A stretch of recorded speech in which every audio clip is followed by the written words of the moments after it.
Las Vegas is not just a venue for concerts. It transforms them into memorable experiences and stories that linger long after the event ends. On May 31, 2025, at Allegiant Stadium, the Grand National Tour featuring Kendrick Lamar, SZA, DJ Mustard, and a surprise appearance by Doja Cat became more than just an unforgettable night. It turned into a cultural phenomenon. It was a gathering that transformed one of the world's most vibrant cities into a sanctuary for West Coast talent, artistic expression, and emotional release. Welcome to Celebrity Rap Life, where the red carpets never roll up and the spotlight never fades. The rewards are legendary. Because in Celebrity Rap Life, every downfall can become a comeback, and every headline tells a deeper story.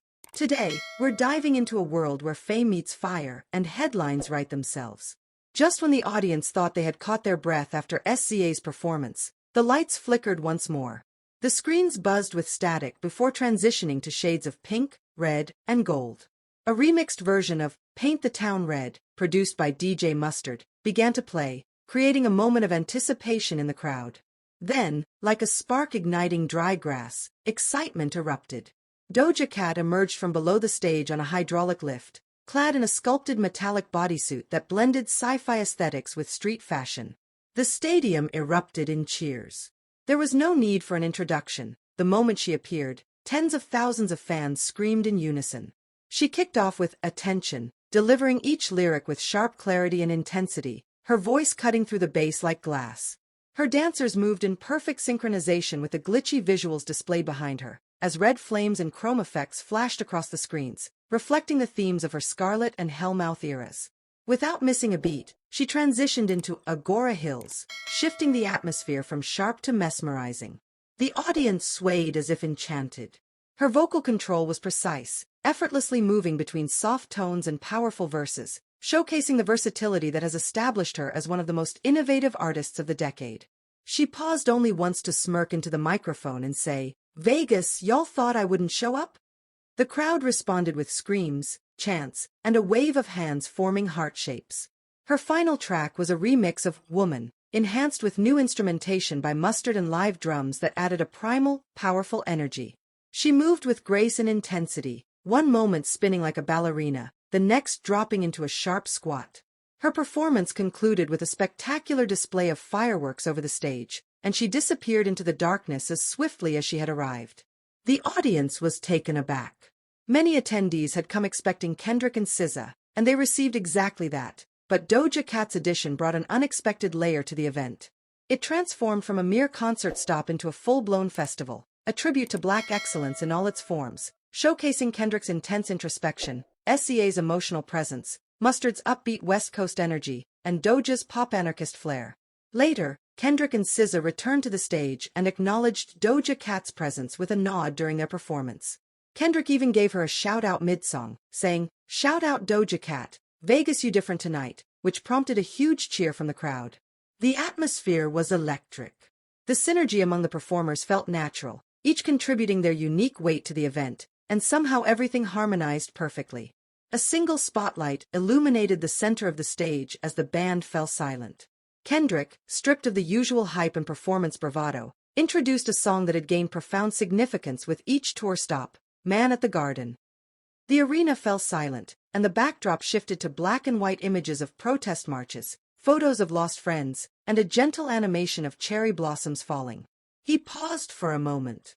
"I lost one of my brothers last year," he said, his voice slightly trembling. "And his mother is here tonight." The camera focused on a woman in the front row, and a spotlight illuminated her.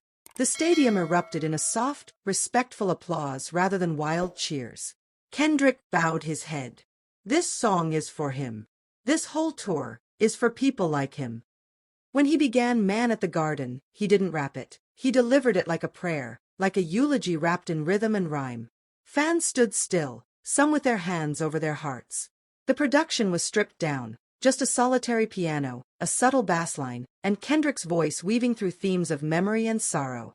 Tears were common during this moment. Grown men were seen wiping their eyes, couples held each other close, and even crew members watching from the side were visibly affected.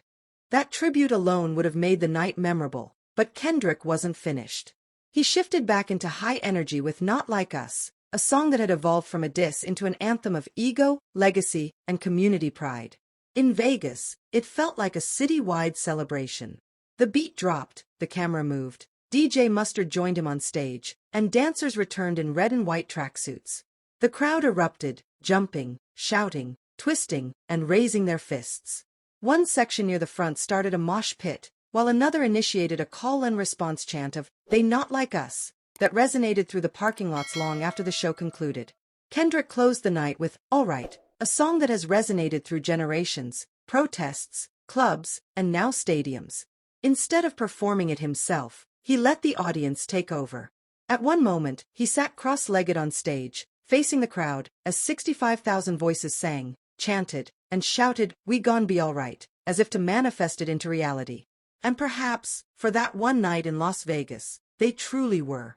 Everything felt all right. As the lights dimmed, Kendrick stood, bowed, and left the stage quietly.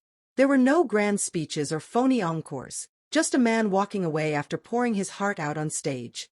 As fans streamed out of Allegiant Stadium, some still dancing and others embracing strangers, it was evident that the event was more than just a concert. It transcended being merely a stop on a tour. It was a community coming together. It was Black artistry claiming its place in high culture. It was Las Vegas transforming into Compton, St. Louis, Watts, and the Bronx, a shared space where music symbolized freedom. The Grand National Tour in Las Vegas didn't just rattle the Strip. It stirred the soul. For those who attended, it will be a memorable chapter in their personal stories, one not written in ink, but in bass lines, lyrics, and the comforting presence of a stranger amidst the lights. Just when the audience thought they had caught their breath after SZA's performance, the lights flickered once more. The screens buzzed with static before transitioning to shades of pink, red, and gold. A remixed version of "Paint the Town Red," produced by DJ Mustard, began to play, creating a moment of anticipation in the crowd. Then, like a spark igniting dry grass, excitement erupted. Doja Cat emerged from below the stage on a hydraulic lift, clad in a sculpted metallic bodysuit that blended sci-fi aesthetics with street fashion. The stadium erupted in cheers. There was no need for an introduction. The moment she appeared, tens of thousands of fans screamed in unison. She kicked off with "Attention," delivering each lyric with sharp clarity and intensity, her voice cutting through the bass like glass. Her dancers moved in perfect synchronization with the glitchy visuals displayed behind her, as red flames and chrome effects flashed across the screens, reflecting the themes of her Scarlet and Hellmouth eras. Without missing a beat, she transitioned into Agora Hills, shifting the atmosphere from sharp to mesmerizing. This story is far from over, and the truth is still unfolding. I want to hear what you think. Drop your take in the comments. And if you don't want to miss the next twist, hit that like button, subscribe, and turn on notifications so you don't miss a second of what's coming next.